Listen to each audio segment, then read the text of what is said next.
Hello सभी को राधे राधे राम राम। हमारा आज चौथा क्लास है और आज हम इस क्लास में जानेंगे सिंधु सरस्वती सभ्यता के बारे में। चलिए प्रारंभ करते हैं।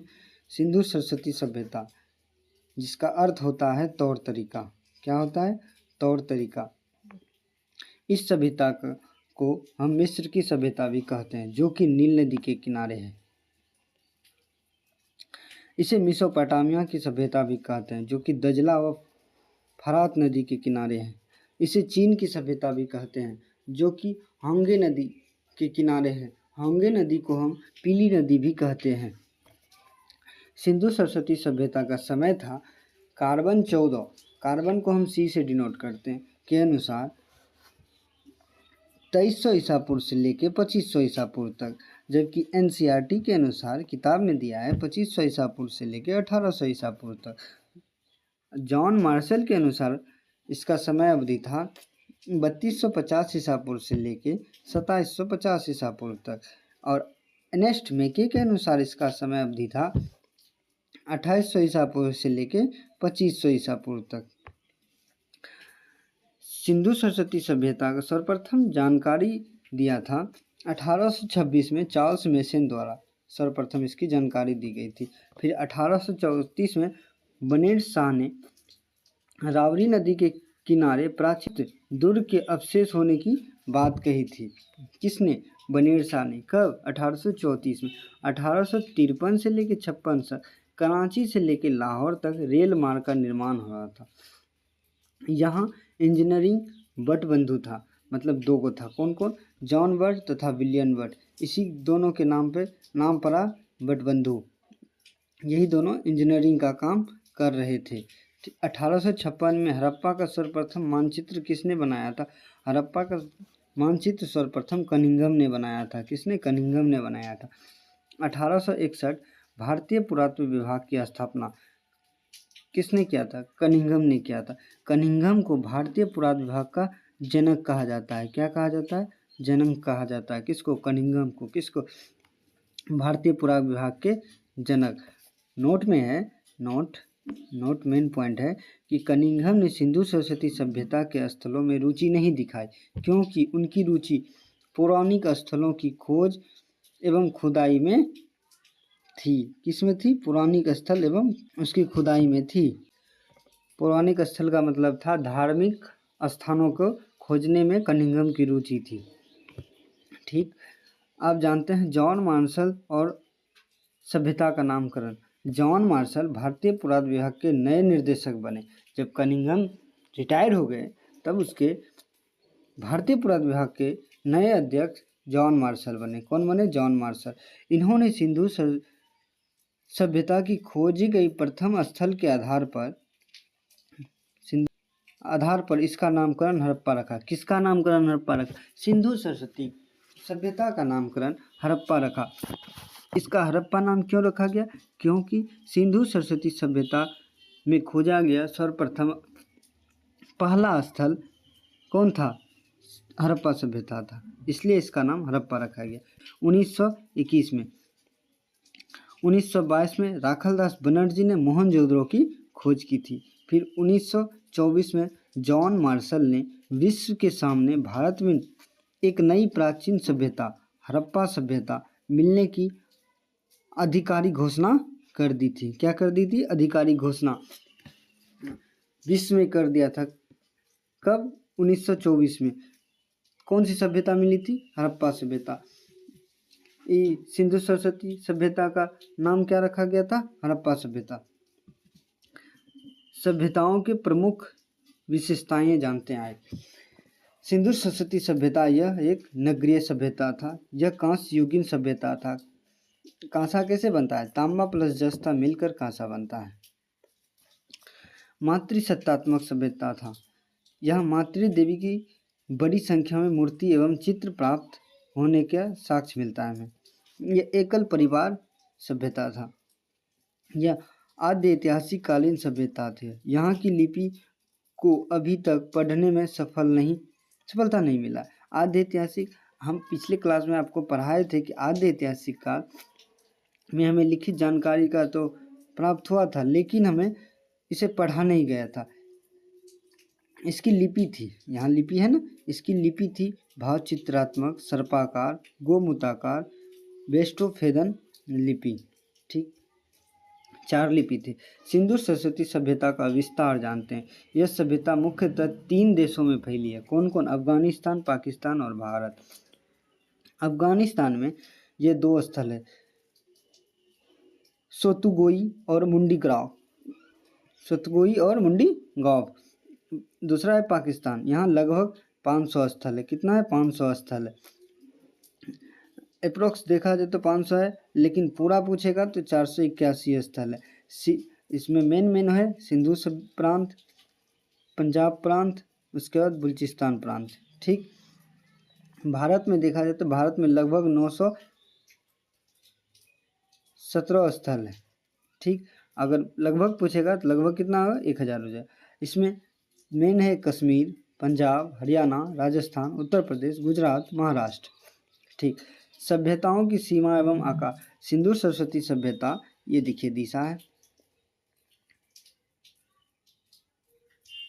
ये हो गया उत्तर, ये हो गया दक्षिण, ये हो गया पूरब, ये हो गया पश्चिम। उत्तर में है मांडा, जो कि जम्मू कश्मीर है।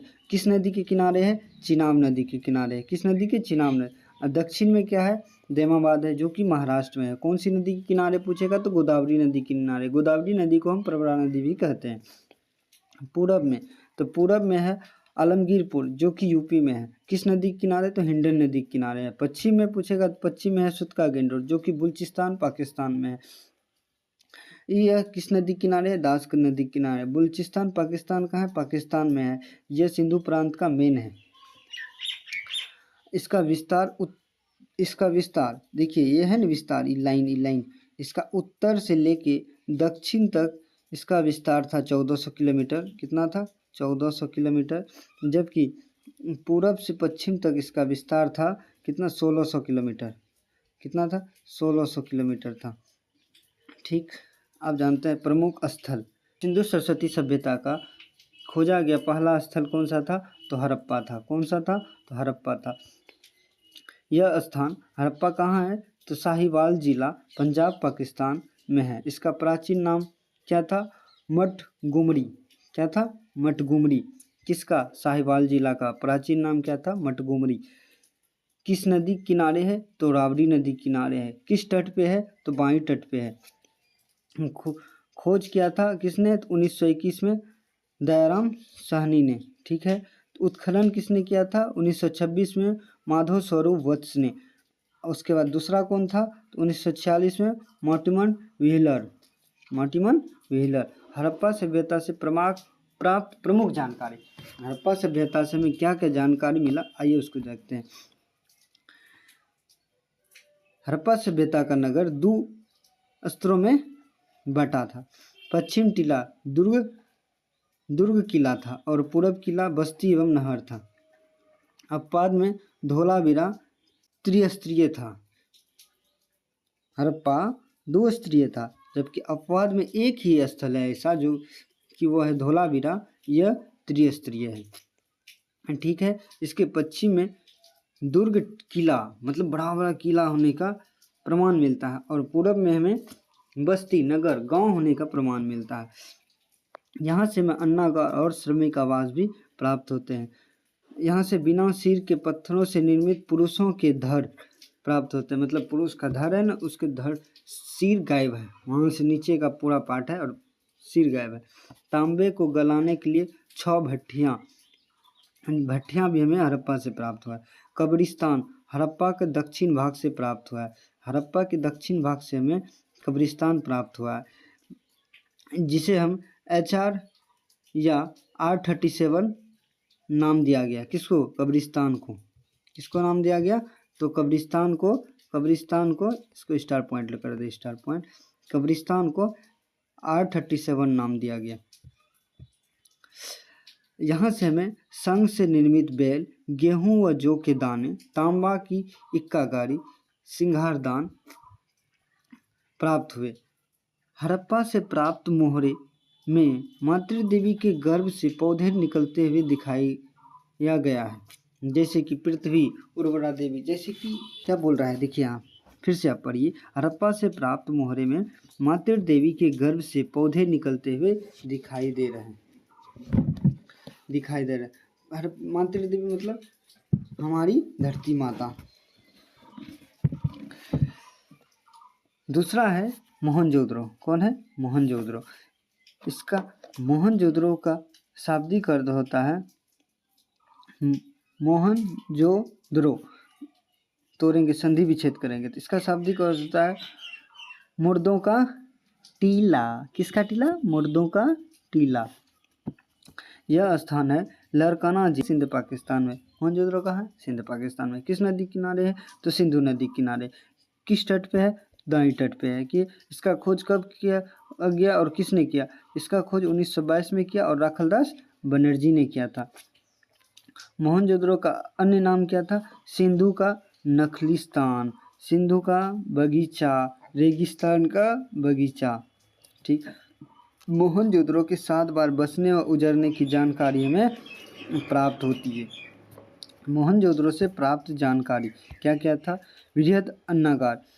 एम व्हीलकर के अनुसार यह सबसे बड़ी संरचना है। मोहनजोदड़ो की सबसे बड़ी इमारत बृहद अन्नागार।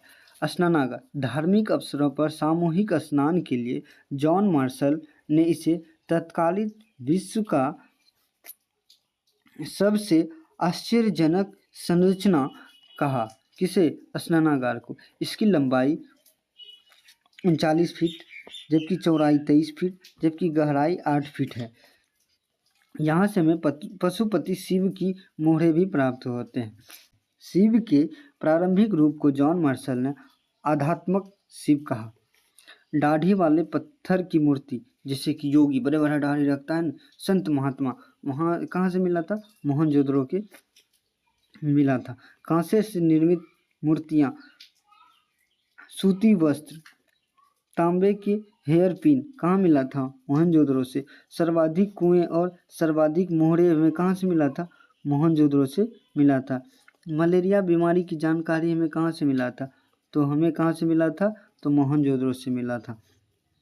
आते हैं तीसरा में है चनहुद्रो, जो कि सिंध प्रांत पाकिस्तान में है। इसका खोज 1930 से 31 में हुआ था, जो कि एनजी मजुमदार, जिसे हम नानी गोपाल मजुमदार भी कहते हैं, इसका उत्खनन 1935 में अर्नेस्ट मेके ने किया था। यह एक औद्योगिक नगर था। यहाँ से मनके बनाने की कारखाने हमें मिलते हैं। क्या मिलते हैं? मनके बनाने के कारखाने कहाँ से मिलते हैं? चनहुद्रो से मिलते हैं। अलंकृत वर्गाकार ईंट की जानकारी मिलती है कहाँ से? चनहुद्रो से। पूर्व हड़प्पाकालीन झुंकर झांकर संस्कृति, ग्रामीण संस्कृति के अवशेष हमें कहाँ से मिलते हैं? हमें चनहुद्रो से मिलते हैं। बिल्ली का पीछा करता हुआ कुत्ता के पद चिन्ह हमें चनहुद्रो से मिलता है।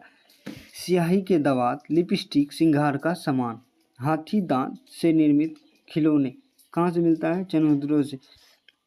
इसको स्टार पॉइंट कर लें कि लिपस्टिक हमें कहाँ से मिला था? लिपस्टिक हमें चनहुद्रो से मिला था। अब आते हैं चौथा है लोथल। यह है खंभात की खाड़ी, गुजरात में। कहाँ है? खंभात की खाड़ी, गुजरात में। यह भोगवा नदी के किनारे है। खोज इसका हुआ था 1957 में, श्री रंगनाथ राव ने किया था। यहाँ पे गोदीवारा बंदरगाह है, जिसकी लंबाई 214 मीटर है और चौड़ाई 36 मीटर है, जबकि गहराई 3.30 मीटर है। यह हड़प्पा सभ्यता की सबसे बड़ी संरचना है। हड़प्पा सभ्यता क्यों का? क्योंकि खोजा गया पहला स्तर हड़प्पा था, इसलिए सिंधु सरस्वती सभ्यता का नाम हड़प्पा सभ्यता रखा गया। इसलिए यहाँ लिखा है हड़प्पा सभ्यता का सबसे बड़ा संरचना कौन था? तो गोदावरी बंदरगाह, जो कि कहाँ है? लोथल में है। बांट, हाथी दांत की स्केल जो फाड़ते हैं हम, जिसे हम अभी लाइन फाड़ते हैं, वही स्केल कहाँ से मिला था? लोथल से। किससे बना था? हाथी दांत से बना था। शतरंज, चावल, अनाज पीसने की चक्की, फरसा की मुद्रा, ये सब कहाँ से मिला था? लोथल से। नोट में है लोथल सिंधु सभ्यता का एकमात्र ऐसा अपवाद है जहां घरों के दरवाजे मुख्य सड़क की ओर खुलते थे। क्या है? अपवाद है। कहाँ खुलते थे? घरों के दरवाजे सड़क के ओर खुलते थे, सड़क के मुख की ओर खुलते थे। पांचवा है कालीबंगा, जो कि हनुमानगढ़ राजस्थान में है। कहाँ है? हनुमानगढ़ राजस्थान। इसका शाब्दिक अर्थ होता है काली चूड़ी। किसका? कालीबंगा का शाब्दिक अर्थ होता है काली चूड़ी। जो किस नदी किनारे है? तो घग्गर नदी किनारे है, जिसे हम सरस्वती नदी भी कहते हैं। खोज अमलानंद घोष ने किया था। कब किया था? 1951 से 52 में किया था। उत्खनन 1961 से 67 में बनवारी लाल, बीबी लाल, बालकृष्ण थापर, बीके थापर। बनवारी लाल का नाम शॉर्ट है बीबी लाल, बालकृष्ण थापर का शॉर्ट नाम है बीके थापर। यहाँ से हमें प्राप्त जानकारी मिली थी। जूते हुए खेत का साक्ष्य मिले था वहाँ कालीबंगा से। यहाँ कच्चे ईंट से निर्मित भवन मिले थे। कहाँ? कालीबंगा में। लकड़ी का हल और लकड़ी की नालियाँ, पेड़ का खोखला तना से नाली बनाया हुआ कहाँ मिला था? हमें कालीबंगा से मिला था। बालक की खोपड़ी में 6 छेद, असल चिकित्सक की जानकारी हमें कहाँ से मिली थी? कालीबंगा से। ऊँट की जानकारी और भूकंप के साक्ष्य हमें कालीबंगा से मिला था। बलि प्रथा और युग्म समाधि हमें कालीबंगा से मिला था। हवन कुंड, 7 यज्ञ वेदी का साक्ष्य हमें कालीबंगा से मिला था। नोट में है कालीबंगा से मृत मातृदेवी, कालीबंगा से मातृदेवी की कोई मूर्ति नहीं मिली है, परंतु एक मोहरे पर मातृदेवी का चित्र मिलने का हमें साक्ष्य मिलता है। कहाँ से? कालीबंगा से। बनावली, बनावली कहाँ है? हिसार हरियाणा में। किस नदी किनारे है? तो रंगोई नदी किनारे है। खोज हुआ था 1973 में। किसके द्वारा? रविंद्र सिंह बिष्ट द्वारा हुआ था। प्राप्त साक्ष्य मिलता है यहाँ से मिट्टी से निर्मित हल रूपी खिलौना, तांबा से निर्मित बानाग्र, तिल व सरसों का ढेर, जो की जानकारी हमें बनावली से मिला था। सेलखड़ी की पक्की मोहरी, एकमात्र अपवाद जगह जहाँ से पानी निकलने के लिए नाली नहीं। कौन सा है? बनावली। सुरकोटरा कहाँ है? कच्छ गुजरात में। किस नदी किनारे? सादीकोर नदी किनारे। खोजा गया 1964 में। किसके द्वारा? जगपति जोशी द्वारा। प्राप्त साक्ष्य था घोड़े की जानकारी, मतलब हड्डियां वहां से मिला था। पत्थर से ढकी कब्र के जानकारी में सुरकोटरा से मिला था। मनके बनाने का कारखाना, तराजू का पलरा, शॉपिंग कॉम्प्लेक्स, ये सब हमें सुरकोटरा से मिला था।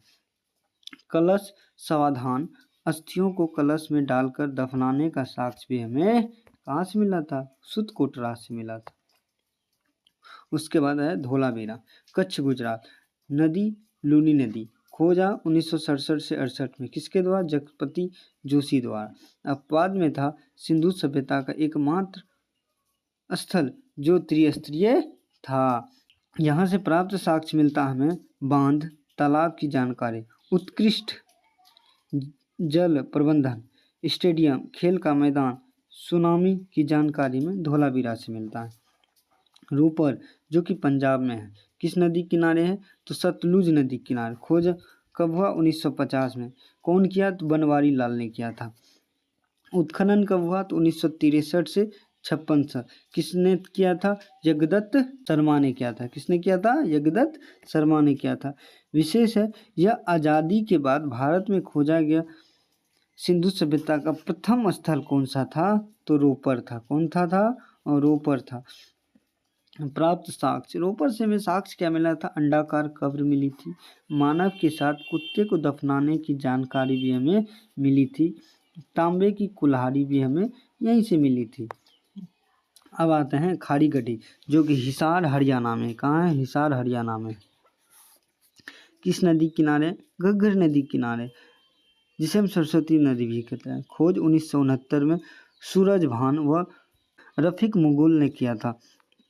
यहाँ भारत में सिंधु सभ्यता का सबसे बड़ा स्थल है।